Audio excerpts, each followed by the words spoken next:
Assalamualaikum warahmatullahi wabarakatuh. Bertemu kembali dengan saya Saiful Rahmat, dosen analisa sistem tenaga. Nah, untuk materi kali ini kita akan membahas tentang daya listrik. Jika sebelumnya kita telah membahas tentang bilangan kompleks, maka kita akan membahas tentang daya listrik untuk daya listrik AC maupun DC. Nah, kita ulas kembali untuk arus dan tegangan DC, di mana untuk tegangan DC sendiri itu nilainya konstan ya.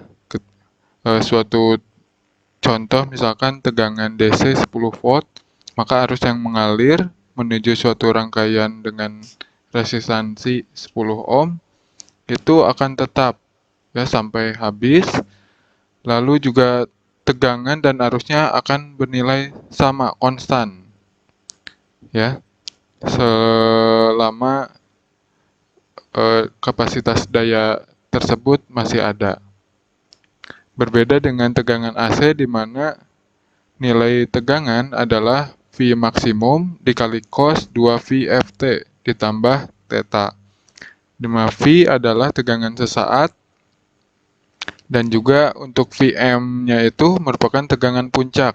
Tegangan puncak AC, frekuensi yang digunakan F, lalu juga ada waktu. Kalau berbicara frekuensi pasti ada waktu dan juga periode. Mungkin bisa diulas kembali ya, kalau misalkan dalam satu frekuensi itu antara satu puncak dan juga satu lembah ya, dibatasi oleh satu periode. F sama dengan 1/T. Lalu untuk theta merupakan sudut fasenya. Sudut fase untuk satu fasa mungkin tidak terlihat, tetapi untuk 3 fasa itu akan terlihat ya.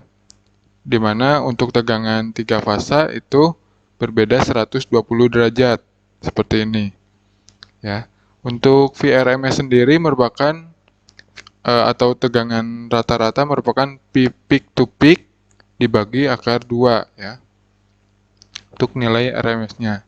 Ya, jadi jika arus dan tegangan pada DC itu konstan nilainya, maka untuk arus dan tegangan di tegangan AC itu berubah-ubah secara periodik ya, sesuai dengan kenaikan tegangan dan juga arusnya yang berubah setiap waktu. Lalu untuk tegangan 3 fasa kurang lebih hampir sama dengan tegangan AC 1 fasa, tetapi berbeda sudutnya sebesar 120 derajat antar fasanya. Ya. Nah, kita kembali lagi ke materi awal, daya listrik. Dalam daya listrik sendiri, khususnya untuk listrik DC, hanya terdiri dari satu macam daya, yaitu daya aktif P, sesuai dengan rumus di mana daya aktif dalam arus DC tegangan dikali arusnya sendiri, yaitu V dikali I, dengan nilai yang selalu tetap. Satuan listrik daya adalah watt, yaitu besarnya suatu usaha yang dilakukan oleh sumber tegangan untuk mengalirkan arus listrik tiap satuan waktu, atau joule per second. Daya dalam rangkaian listrik AC atau arus bolak-balik terdiri dari 3 macam, di mana besarnya V dan I selalu berubah-ubah sesuai dengan waktu dan juga posisi tegangan dan arusnya tersebut. Nah, tiga macam dari arus bolak-balik sendiri itu disesuaikan dengan jenis beban yang ada, apakah itu induktif, resistif, ataupun kapasitif. Ya, nanti kita akan membahasnya satu persatu. Ya. Lalu juga ada macam-macam daya listrik AC yang biasa kita jumpai dalam kehidupan sehari-hari. Contohnya yang pertama daya aktif atau P dengan satuan watt. Ya. Jika daya aktif, reaktif, dan semu ini digambarkan, maka kurang lebih hampir sama seperti minuman beralkohol ini ya. di mana daya aktif P itu merupakan bagian bagian airnya yang benar-benar ada. Kemudian daya reaktif atau Q merupakan buih-buihnya ya. Buih-buih yang ada di minuman bersoda ataupun minuman beralkohol. Sedangkan untuk daya semu sendiri merupakan keseluruhan antara daya aktif dan juga daya reaktif. Contohnya, misalkan untuk satuan volt ampere itu biasanya di kWh meter ya. Di rumah Anda misalkan sudah terpasang 900 volt ampere. Nah, dari keterangan tersebut dapat diketahui bahwa di sana terdapat daya aktif yang biasa digunakan oleh beban satuan watt dan juga ada daya reaktif. Satuan volt ampere reaktif atau VAR, sehingga tidak hanya daya aktif yang berada di di rumah Anda, tetapi daya reaktif juga mungkin yang tidak dapat terdeteksi. Daya reaktif ini biasanya diserap oleh peralatan listrik yang bersifat magnetisasi ya. Sedangkan daya nyata biasanya dalam bentuk kumparan-kumparan seperti elemen pemanas dan lain sebagainya. Nah, hubungan segitiga daya antara daya aktif, reaktif, dan daya semu itu bisa digambarkan sebagai berikut.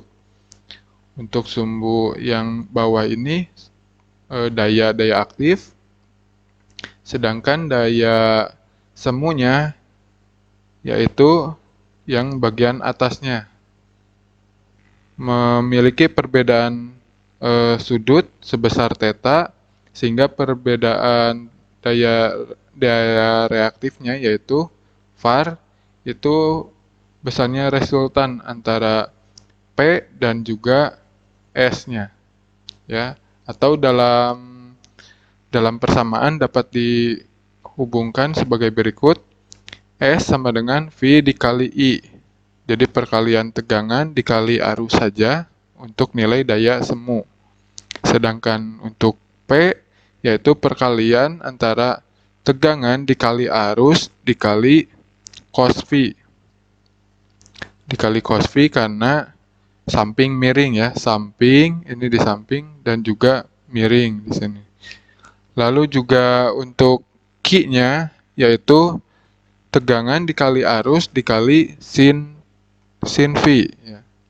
Jadi yang membedakan antara daya aktif dan reaktif itu hanya di sudutnya. Jika yang aktif menggunakan nilai cos, sedangkan nilai daya reaktif menggunakan sin. Ya. Ataupun jika ingin mengetahui tentang faktor daya, ini masih ada hubungannya dengan faktor daya. Nilai cos V ini didapatkan dari perbandingan antara daya aktif dibandingkan dengan daya semu. Semakin mendekati nilai 1 antara beban atau daya aktif yang dikonsumsi dibandingkan dengan daya semu yang ada di suatu industri misalkan. Itu jika mendekati 1 maka faktor dayanya akan semakin bagus. Berbeda jika nilainya semakin rendah, berarti nilai faktor dayanya akan semakin kecil. Lalu juga untuk mengetahui nilai sin theta itu didapatkan dari Q dibagi S. Lalu juga untuk nilai tan V yaitu sin theta dibagi cos theta atau Q dibagi P. Ya, ini merupakan persamaan trigonometri pada umumnya ya. Atau dalam bentuk lain, nilai S kuadrat ini didapatkan dari S kuadrat sama dengan P kuadrat ditambah Q kuadrat. Atau dalam bentuk lain, kuadratnya dihilangkan, S sama dengan akar P kuadrat ditambah Q kuadrat. Ya. Kita bahas satu persatu untuk daya aktif dengan beban resistif. Daya aktif di sini adalah daya yang sesungguhnya dibutuhkan oleh beban. Beban yang sifatnya resistif murni biasanya berupa lampu pijar ataupun pemanas. yang memiliki filamen ataupun kumparan-kumparan. Daya aktif pada beban R bersifat resistif, di mana gelombang tegangan di sini itu akan sefasa dengan nilai arus. Jadi tidak ada yang mendahului ataupun yang ditinggalkan. Akan sama-sama sehingga nilai P di sini yang paling atas itu tetap positif karena antara tegangan dan arus itu tetap sefasa sehingga menghasilkan gelombang daya yang bernilai positif. Ya, contohnya yaitu lampu pijar di sini. Karena gelombang tegangan dan arus listrik berada pada fase yang sama, maka nilai dari daya listrik selalu positif, sehingga daya resistif murni akan menggunakan 100% daya yang nyata.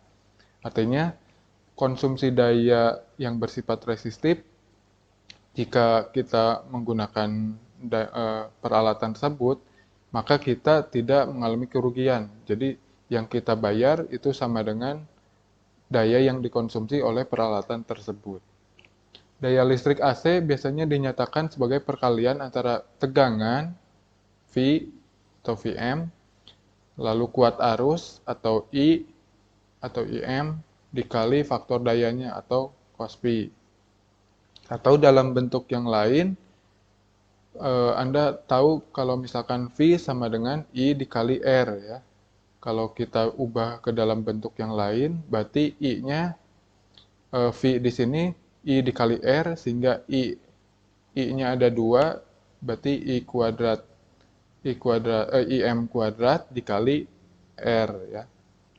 Atau dalam bentuk yang lain, kalau misalkan yang diketahui hanya nilai I, berarti V I kali R, berarti I-nya V per R, sehingga didapatkan V dikali V, berarti V kuadrat dibagi R ya. Itu bentuk yang lain, di mana V adalah tegangan efektif, lalu I sama dengan kuat arus efektif, dan R adalah hambatan rangkaian dalam ohm. Adapun daya rata-ratanya yaitu daya rata-rata biasanya daya maksimum dibagi 2, jadi tinggal P maksimum dibagi 2. Atau penjabaran lainnya setengah dikali Vm dikali Im dikali cos P ya. Seperti yang tadi, tinggal dibagi 2 saja. Lalu untuk beban induktif, biasanya beban induktif disebabkan oleh adanya lilitan kawat atau kumparan yang terdapat di berbagai alat-alat listrik, seperti motor, trafo, dan relay. Kumparan tersebut dibutuhkan oleh alat-alat listrik untuk membangkitkan medan magnet atau proses magnetisasi agar dapat berjalan dengan baik. Beban induktif biasanya bersifat lagging atau tertinggal, yaitu arus terlambat terhadap tegangan dengan sudut fasa 90 derajat. Nah, contohnya seperti motor listrik induksi ini. Jadi, seperti yang kita tahu bahwa dalam motor induksi terdapat bagian yang berputar dan juga bagian yang diam. Bagian yang berputar yaitu rotor, bagian yang diam yaitu stator. Di stator itu sendiri terdapat magnet-magnet ya. Sedangkan untuk bagian rotor terdapat kumparan-kumparan. Kumparan yang mengelilingi magnet akan menghasilkan gaya gerak listrik. Nah, untuk mengaktifkan motor listrik ini, maka diperlukan medan magnet tersebut sehingga dapat berputar. Motor induksi bekerja dengan mengandalkan medan magnet yang dibangkitkan pada sisi stator untuk menginduksi rotor sehingga rotor dapat bergerak. Sehingga rotor menghasilkan medan magnet yang berlawanan dengan medan magnet yang ada di stator. Ketika berlawanan maka akan menghasilkan gerakan perpindahan ya, sehingga motor akan bekerja. Daya untuk membangkitkan medan magnet putar pada stator motor disebut daya reaktif atau satuannya var dari sumber listrik AC. Daya listrik yang dibutuhkan motor induksi untuk memutar beban yang terkopling pada porosnya, yaitu daya nyata. Jadi dalam suatu motor sendiri untuk membangkitkan pada stator itu menggunakan daya reaktif, sedangkan untuk memutar beban yang terkopling pada poros motor itu menggunakan daya nyata. Ya, bisa dibedakan ya, untuk yang menghasilkan medan magnet itu pasti Q daya reaktif, sedangkan untuk yang benar-benar digunakan untuk memutar beban itu daya nyata. Nah, penjumlahan jumlah resultan daya aktif dan reaktif itu disebut daya semu atau S dengan satuan volt ampere. Nah, untuk gelombang pada daya bersifat beban induktif murni dapat dilihat bahwa tegangan di sini atau arus terlambat ya. Ketika tegangan sudah bergerak, arus baru mengikuti 90 derajat setelahnya ya. Sehingga dapat dikatakan tertinggal, arus tersebut tertinggal dibanding tegangan untuk beban induktif murni. Sehingga pada gelombang yang tadi dapat disimpulkan pada seperempat gelombang pertama daya yang diserap oleh beban induktif, namun pada seperempat gelombang kedua daya dikembalikan lagi ke sumber AC. Ya, untuk yang di sini itu dikonsumsi oleh beban induktif, sedangkan yang keduanya dikembalikan lagi ke sumber AC. Hal ini menunjukkan bahwa beban induktif murni tidak mengkonsumsi daya nyata sedikit pun. Beban induktif murni hanya memakai daya reaktif saja. Jadi hanya bagian yang reaktifnya. Daya nyatanya tidak dipakai sama sekali. Lalu untuk beban kapasitif merupakan kebalikan dari beban induktif. Karena kapasitor mendapatkan suplai tegangan AC naik dan turun, maka fungsi kapasitor sendiri kan untuk menyimpan dan melepaskan tegangan listrik sesuai dengan perubahan tegangan masuk. Nah, fenomena inilah yang mengakibatkan gelombang arus lebih mendahului karena tegangannya ditahan dulu selama selang waktu tertentu, lalu dilepaskan. Sehingga arus yang untuk beban induktif biasanya tertinggal, pada beban kapasitif justru arus yang lebih mendahului karena tegangannya akan ditahan dulu oleh kapasitor.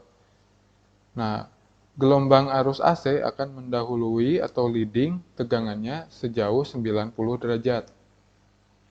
Nah, contohnya seperti ini. Ketika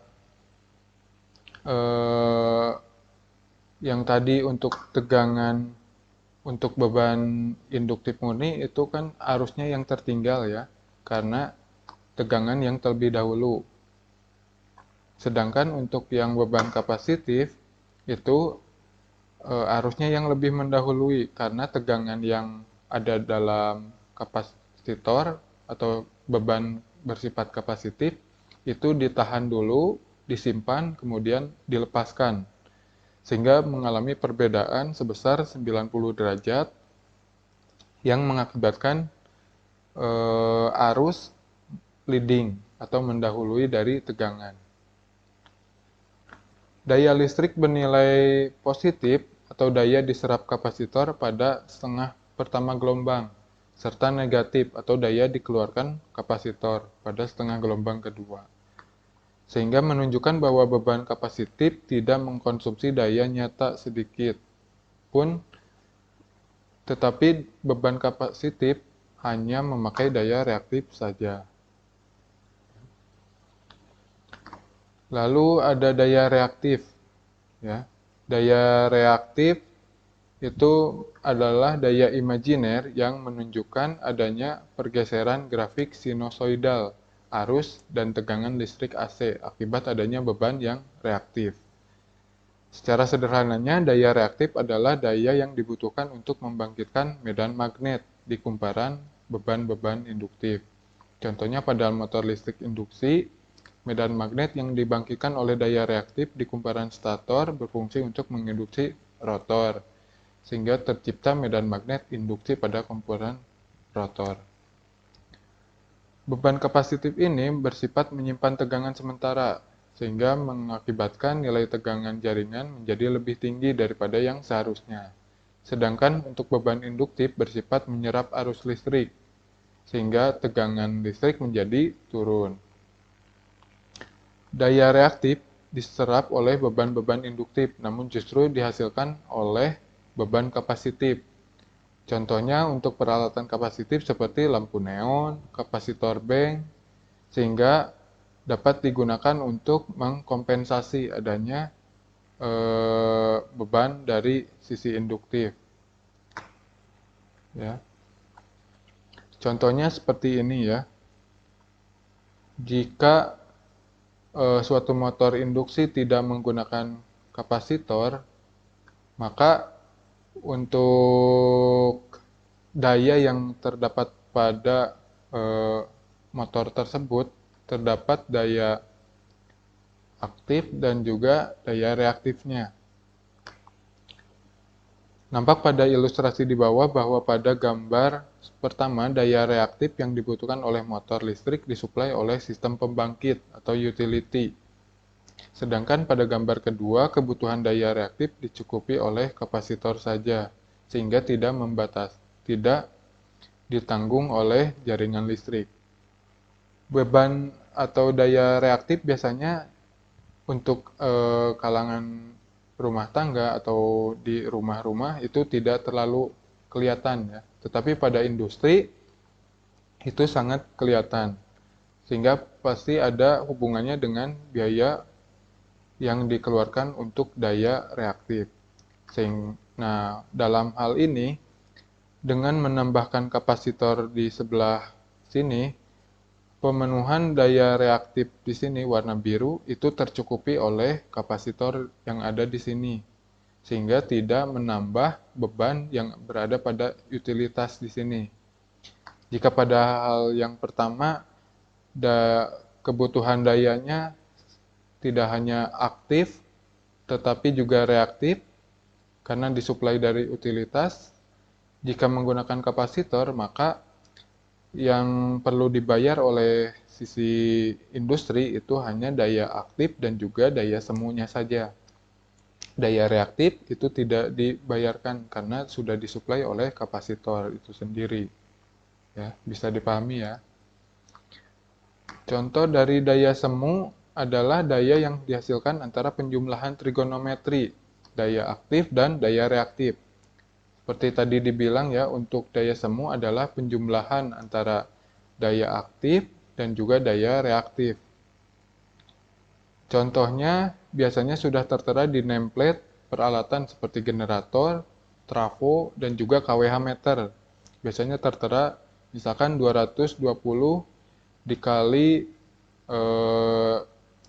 MCB-nya misalkan 5 ampere sehingga didapatkan 1100-an. 1100 atau dalam rumah tangga biasanya 900 volt ampere. Itu merupakan daya semu. Sehingga untuk kebutuhan daya aktifnya kira-kira misalkan bisa memenuhi kebutuhan beban berapa watt sih? Nah, itu bisa dihitung ya. Bisa dihitung kebutuhan untuk daya aktifnya berapa, kebutuhan daya reaktifnya berapa, lalu daya semunya juga berapa. Hubungan antara daya aktif, reaktif, dan semu digambarkan dalam segitiga daya ini, seperti yang tadi dibahas. Lalu juga untuk menghitung daya semunya, didapatkan dari penjumlahan nilai P ditambah J-Q. Kenapa nilai P-nya itu merupakan suatu bilangan real, tetapi untuk nilai J dan Q itu bilangan kompleks. Seperti diketahui bahwa nilai Q merupakan daya reaktif yang dihasilkan dari kumparan-kumparan ya, yang menghasilkan perubahan sudut, sehingga nilai JQ atau reaktif di sini memiliki besaran vektor. Besaran vektor yaitu besaran yang memiliki nilai dan juga arahnya ya. Kalau P arahnya mungkin nilainya ada, tetapi untuk arahnya mungkin berhimpit dengan sudut nilainya sendiri, sehingga tidak terlalu kelihatan. Berbeda dengan nilai Q-nya. Lalu untuk nilai S sendiri memiliki sudut sebesar phi atau bisa didapatkan dari penjumlahan akar P kuadrat ditambah Q kuadrat dengan sudut phi di sini. Sudut phi antara P dan Q. Lalu untuk mendapatkan daya satu fasa, persamaannya antara S, P dan Q adalah P sama dengan V dikali I dikali cos phi. Lalu Q sama dengan V dikali I dikali sin phi. Sehingga jika dimasukkan ke dalam suatu persamaan, S1 fasa misalkan P ditambah JQ, maka kita masukkan V dikali I dikali cos phi ditambah J V dikali I dikali sin phi. Ya, ini dimasukkan ke dalam persamaan yang atas. Lalu kita samakan antara cos phi ditambah J sin phi merupakan bilangan E dikali J phi atau pangkat J itu sama dengan 1 ya, sehingga bisa dikalikan antara V dikali I sudut V karena nilainya 1 ya, atau V dikali I dikali I V dikali I kali konjugatnya ya. Itu untuk nilai daya semu atau aparen. Nah, jika masih bingung, kita latihan soal untuk mempermudah ya pemahaman. Contoh diketahui suatu lampu pijar 100 watt, lalu lampu TL 60 watt dengan faktor daya 0,4. Lalu satu pompa air 300 watt dengan power faktor 0,6 atau faktor daya 0,6 dan tegangan 220 volt. Ditanyakan P total atau daya aktif total, daya reaktif total, dan daya semu total. Yang pertama untuk lampu pijar. Power faktornya 1 karena bersifat resistif ya atau resistance. Sehingga nilai P-nya sama dengan 100 watt saja.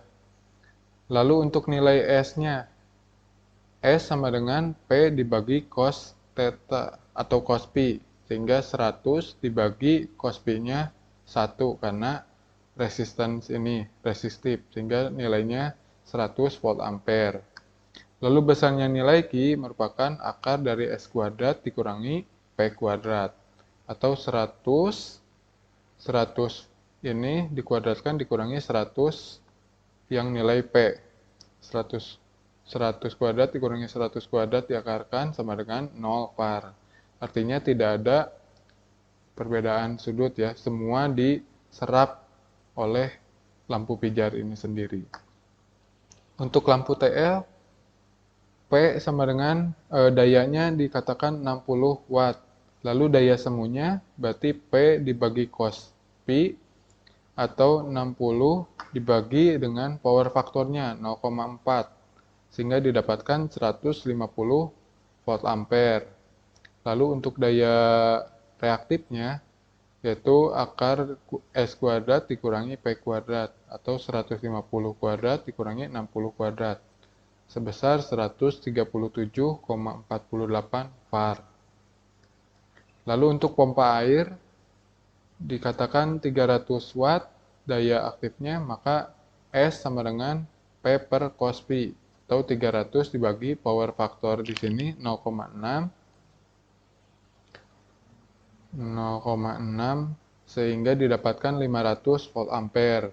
Lalu nilai Q-nya adalah 500 kuadrat nilai S dikurangi P kuadrat berarti 300 kuadrat. Akar 500 kuadrat dikurangi 300 kuadrat sama dengan 400 var. Lalu untuk daya totalnya dari semua beban yang ada 100 ditambah 60 ditambah 300, 460 watt.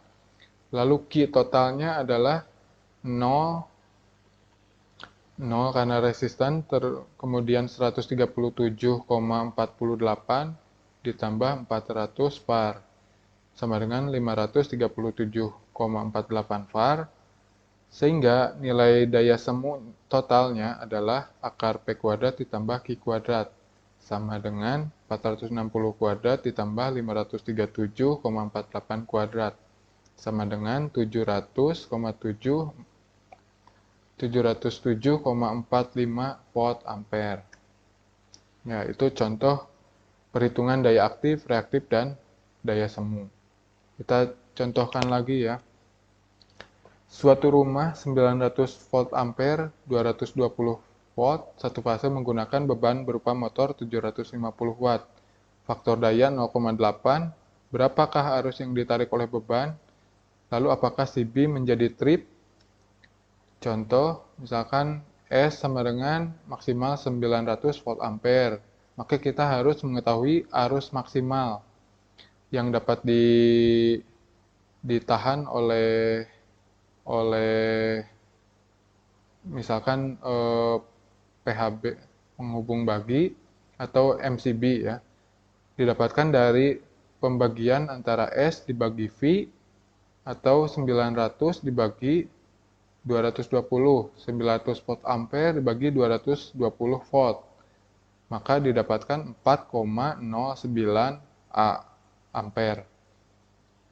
Lalu dari sisi bebannya, P sama dengan 750 watt, lalu faktor dayanya 0,8, sehingga nilai S atau daya semu menjadi 750 dibagi 0,8, maka 937,5 volt ampere. Arus beban, maka S beban dibagi tegangannya, 937,5 dibagi 220, sehingga didapatkan 4,261. Dari perbandingan di sini didapatkan bahwa nilai I beban 4,2, sedangkan nilai arus yang ada di sisi konsumen itu hanya 4,09, sehingga CB akan trip karena arus beban melebihi arus maksimal yang dipunyai. Nah, contohnya mungkin dengan menaikkan MCB-nya ya, jadi 6 ampere misalkan, seperti itu. Sehingga jika terjadi arus sebesar ini, maka CB akan tetap berjalan, tidak akan trip. Lalu untuk faktor daya sendiri merupakan rasio perbandingan antara daya aktif dan daya nyata yang digunakan dalam sirkuit AC. Beda sudut fasa antara V dan I yang biasanya dinyatakan dalam cos V. Jadi untuk faktor daya sendiri adalah pembagian antara daya aktif dibagi daya nyata, atau jumlah kilowatt dibagi kilovolt ampernya. Atau rumus dari daya aktif sendiri kan V dikali I dikali cos V ya. Sedangkan daya nyata adalah V dikali I, sehingga didapatkan nilai cos V itu sendiri. Nilai cos V atau faktor daya yang baik yaitu mendekati 1. Biasanya nilainya antara 0 sampai 1. Biasanya 0,8, 0,85, dan lain-lain. Atau dalam persen, misalkan 95% atau 85%, tergantung dengan spesifikasi alat yang digunakan. Jika faktor daya rendah, maka sudut V yang tadi dalam segitiga daya akan menjauhi 0, artinya semakin besar. Ataupun nilai cos theta mendekati 0, artinya jauh dari nilai 1 ya. 0,3 misalkan, itu faktor dayanya sudah sangat rendah ya. Sehingga harus dilakukan perbaikan. Faktor daya rendah itu akan mengakibatkan CB menjadi trip sebelum daya aktif belum mencapai rating CB yang tadi telah dibuktikan di sini ya. Lalu untuk konsumen level industri itu menyebabkan biaya penggunaan listrik semakin besar karena tadi dijelaskan di yang utilitas ini kebutuhan daya reaktifnya itu digabungkan dengan utilitas. Jika misalkan menggunakan kapasitor, maka biaya yang dibayarkan hanya biaya aktif dan biaya semunya, beban aktif dan beban semu. Lalu jika nilai faktor dayanya rendah sekali, akan mendapatkan denda dari PLN. Misalkan nilai faktor daya yang ditetapkan sebesar 0,65, sedangkan dia mendapatkan faktor daya 0,50 karena misalkan banyak mesin-mesin industri, maka akan mendapatkan denda dari PLN. Ya, biasanya diakibatkan oleh beban induktif seperti motor induksi, lalu dapat dikompensasi menggunakan kapasitor bank atau kapasitor bank seperti yang ada dalam gambar di sini. Itu dipasangkan paralel sehingga kebutuhan daya reaktif itu dicukupi oleh kapasitor ini. Sehingga nilai sudutnya akan semakin kecil, lalu faktor dayanya akan mendekati 1. Artinya kebutuhan daya yang dikonsumsi, daya aktif yang dikonsumsi, daya yang nyata yang dikonsumsi beban itu tidak berbeda jauh dengan daya semunya. Nah, untuk nilai theta bernilai positif, maka faktor daya akan lagging seperti ini, atau beban yang bersifat induktif ya. Jika faktor daya leading atau nilai theta atau V bernilai negatif, maka faktor dayanya itu leading atau bersifat kapasitif. Jadi harus diingat ya, kalau misalkan nilai theta-nya itu bernilai positif, maka faktor daya itu lagging atau induktif. Jika tertinggal, maka bersifat kapasitif atau faktor dayanya leading. Nah, dapat dilihat juga untuk faktor daya lagging. Di sini nomor 2 itu harusnya yang tertinggal ya. Sedangkan untuk faktor daya leading itu tegangan yang mendahului, lalu arusnya yang tertinggal ya.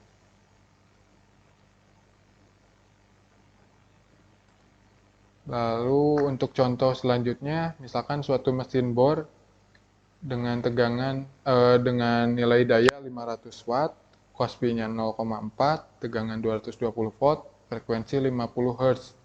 Ditanyakan nilai kapasitor agar nilai faktor dayanya menjadi 0,9.